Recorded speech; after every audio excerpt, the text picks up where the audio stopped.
तो न्यूटन के गति के नियम देखना है। सबसे पहले ये प्रथम नियम को बोलते हैं जड़त्व का नियम। किसका? जड़त्व का नियम। और द्वितीय नियम को बोलेंगे संवेग का नियम। तृतीय नियम को बोलेंगे क्रिया और प्रतिक्रिया का नियम। क्रिया और प्रतिक्रिया। तो न्यूटन के ये 3 नियमों में सबसे पहले जड़त्व का नियम, जिसको आप प्रथम नियम बोला जाता है, और संवेग का नियम, जिसको द्वितीय नियम, और तृतीय नियम को क्रिया और प्रतिक्रिया के नियम। इसको याद करने का तरीका है जड़ से क्रिया। क्या लिखोगे? जड़ से क्रिया। ऐसे याद कर सकते हो, यहाँ थर्ड, यहाँ सेकेंड, यहाँ फर्स्ट। मतलब प्रथम नियम जड़त्व का नियम, जड़ का मतलब जड़त्व का, और द्वितीय नियम का मतलब से संवेग हो जाएगा, और तृतीय नियम का मतलब क्रिया और प्रतिक्रिया का नियम। यहाँ से ये बातें याद हो। अब देखो सीधा सीधा ऐसे पूछेगा कि न्यूटन के किस नियम को जड़त्व का नियम कहते हैं?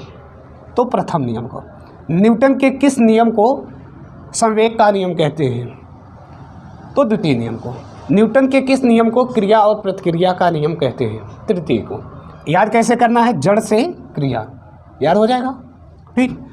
अब यहाँ से देखो, जो बल का फार्मूला है द्वितीय नियम से प्राप्त होता है। कहाँ से? द्वितीय। अब बल बराबर होता है द्रव्यमान गुणे त्वरण। यदि बात किया जाए एसआई मात्रक का इसका, तो न्यूटन होता है, न्यूटन। और सीजीएस पद्धति में डाइन होता है। क्या होता है? डाइन। बल का मात्रक डाइन। और 1 न्यूटन बराबर है 10⁵ डाइन होता है। इसी प्रकार वो कार्य का भी होता है। सीजीएस पद्धति अर्ग होता है, और 1 जूल बराबर होता है, 1 जूल बराबर 10⁻7 अर्ग होता है। एक कार्य का होगा, लेकिन यहाँ बल का जो सीजीएस पद्धति में मात्रक होगा डाइन, और 1 न्यूटन बराबर 10⁵5 डाइन हो जाएगा। अब बात किया जाए जड़त्व के नियम का। जड़त्व का नियम हुआ ये अपनी स्थिति बनाए रखेगा। यदि गति अवस्था में है तो गति अवस्था में रहेगा, विरामावस्था में है तो विरामावस्था में रहेगा, जब तक इस पर कोई बाह्य बल ना लगा जाए। अब देखो इसका एग्जाम्पल की बात करें तो चलती हुई गाड़ी अचानक रुक जाए, या अचानक उसको क्या दे दे? एक्सीलेटर दे दे, तो क्या होता है? पीछे वाला आदमी वो गिर जाता है। या कभी कभी आप बसों में बैठे होंगे तो वहाँ ध्यान दिए होंगे, जब भी बस वाला ब्रेक मारता है तो आगे हम गिर जाते हैं, या एकाएक वो यदि स्पीड भरता है तो पीछे झुक जाते हैं। तो यही है विरामा अवस्था या गति अवस्था। वो अपनी स्थिति को बनाए रखना चाहता है। अब बात किया जाए गोली मारने पर जो कांच में देखो आपका कांच है उसमें छिद्र हो जाता है, वैसे कांच को यदि पत्थर से मारोगे तो टूट जाएगा, एक खंड में ऐसे टूट जाएगा। यदि गोली से मारोगे, मतलब बंदूक की गोली से, तो उसमें छिद्र हो जाता है। किसके नियम के कारण? प्रथम नियम के कारण, नहीं तो वो टूट जाता है। इतना वेग रहता है कि वो अपना स्थिति बनाए रखता है, और जहाँ गोली पड़ता है वो बाहर निकल जाता है। अब बात किया जाए गांव में देखे होंगे, या घर पर आपके घर में खुद ही कंबल या रजाई कोई भी चीज़ है उसको डंडे से पीटते हैं, डंडे से पीटते हैं। ये किस कारण? उसमें देखो जो धूल रहता है वो बाहर निकल आता है। किसके कारण? यही प्रथम नियम है, न्यूटन के प्रथम नियम। जब डंडे से पीटते हैं तो अपनी स्थिति बनाए रखना चाहता है, जिसके कारण धूल और कण जो भी रहते हैं वो बाहर निकल आते हैं।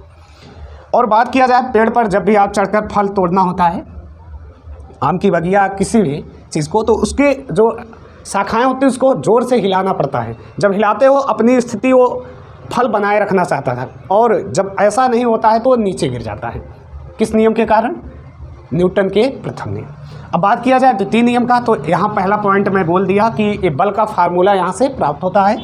और देखो मैच देखे हो या कोई भी गेम देखो जिसमें बॉल आता है, यदि वो बॉल को पकड़ते हैं या कैच पकड़ते हैं, स्पीड से बॉल आता है, स्पीड से बॉल आता है, और वो कैच मतलब कर लेते हैं। किसके कारण? द्वितीय नियम के कारण। जब भी वो कैच करते हैं, देखो ऐसे जैसे बॉल आया तो उनका एक मतलब टाइमिंग होता है, थोड़ा सा नीचे आएगा हाथ। यदि वो ऐसे ही पकड़े रहेंगे तो बॉल क्या होगा? इसमें गिरेगा, और ढक्कन ना बंद हुआ तो बाहर चला जाएगा। मतलब चोट ना लगे तो क्या है, वो जैसे ही बॉल आए हल्का सा नीचे, कभी कभी देख लो क्रिकेट या कोई भी गेम देखो जिसमें बॉल का यूज़ हुआ हो, तो हल्का सा नीचे करेंगे, या ऐसे, या कोई ऐसा भी पकड़ेगा तो हल्का सा पीछे खींचता है। जितनी स्पीड से आएगा नहीं तो घर जाकर एक बॉल से चेक कर लेना, कोई बॉल तेज़ी से फेंके तो उसके बाद तुम पकड़ो, यदि तुम ऐसे ही रोके रखोगे नहीं पकड़ पाओगे जल्दी। यदि वो तेज़ से फेंकता है थोड़ा सा ऐसे खींचो और पकड़ने के बाद बंद रखो, तुरंत पकड़ जाएगा। ठीक, कभी कभी देख लो ट्रेन में भी होता है, जिस दिशा में जा रहा है वैसे दिशा में उतर के तुम चलो, नहीं चलते हो तो गिर जाओगे ना। वो तो प्रथम नियम के कारण हो जाएगा, क्योंकि स्थिति बनाए रखता है। जब ट्रेन से उतरते हैं काफ़ी लोग सोचते हैं मैं आराम से उतर जाऊंगा, लेकिन वो गिर जाते हैं मुक्के के बल, लेकिन वो प्रथम नियम के कारण है, क्योंकि अपनी स्थिति बनाए रखता है। अब सीमेंट के फर्श पर यदि आप गिरते हो तो चोट अधिक लगता है, और एक गद्दा है उस पर गिरते हो या कूदते हो उस पर चोट नहीं लगता है। किसके कारण? द्वितीय नियम के कारण। और अखाड़ा कूदते हैं तो मैदान को देखो गुड़ाई करके उससे माटी को ऊपर कर देते हैं, मतलब खूब गुड़ाई कर देते हैं। जब अखाड़ा कूदते हैं तो उस मिट्टी में नहीं लगता है, किसके कारण? द्वितीय नियम के कारण। और गाड़ियों में स्प्रिंग होता है, सॉकर्स होता है, जो क्या ऐसे ऐसे ऊपर नीचे दबता है, जहाँ मतलब थोड़ा सा गड्ढा पड़ा वो नीचे दब गया, किसके कारण? द्वितीय नियम के कारण ही होगा। समझ गए? चलिए, अब तीसरा नियम है क्रिया और प्रतिक्रिया का नियम। जैसे आप बंदूक चलाते हो, बंदूक जो भी चलाया होगा उसको अनुभव हुआ हो, बंदूक की गोली जब बाहर निकलती है तो पीछे मतलब धक्का देती है, झटका देती है। या रॉकेट जब ऊपर उड़ता है तो देखो नीचे क्या देता है? दबाव देता है। या आप जब पैदल चलते हो तो पीछे ठेलते हो। इसका प्रैक्टिकल करना चाहो तो नाव पर उतरो, नाव के मतलब कहीं समुद्र के किनारे या किसी नदी में चले जाओ, वहाँ पर नाव रहे, नाव से जैसे ही आप बाहर आते हो तो नाव पीछे भागता है ना। यही है क्रिया और प्रतिक्रिया का नियम। या ऊंचाई से कूदने पर चोट लग जाता है, क्यों? क्योंकि क्रिया और प्रतिक्रिया का ये नियम है। इतने ऊपर से गिरे तो वहाँ एब्जॉर्ब चाहिए, कोई गद्दा चाहिए, गद्दा नहीं, द्वितीय नियम कार्य नहीं करेगा तो चोट लग जाएगा। और जेट वायुयान गुब्बारा को देखे हो, बैलून्स, बच्चे भी क्या करते हैं उसमें फूंक हवा भरते हैं, उसके बाद छोड़ते हैं, देखो भागता है कि नहीं? जिस साइड वो हवा निकलता है उस साइड नहीं, उसके विपरीत वो क्या होता है? भागता है।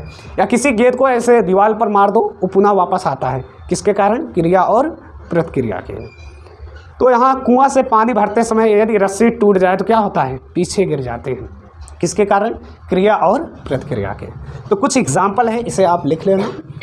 और यदि पूछ लिया जाए कि बल का जो MKS पद्धति में मात्रा क्या होगा तो किलोग्राम मीटर प्रति सेकेंड स्क्वायर हो जाएगा। ये इसका MKS पद्धति होता है। पद्धति जो होता है 4 होता है, कौन सा? FPS, CGS, MKS और क्या? SI। तो उन 4 पद्धतियों में MKS पद्धति में किलोग्राम मीटर प्रति सेकेंड स्क्वायर हो जाएगा। CGS की बात करोगे तो ये डाइन होगा, या ग्राम सेंटीमीटर सेकेंड स्क्वायर हो जाएगा। SI की बात करोगे तो न्यूटन। जो नियम दिए हैं उन्हीं के नाम पर ये इसका मात्रक भी रखा गया है। चलिए यहाँ से लिख लें इसे।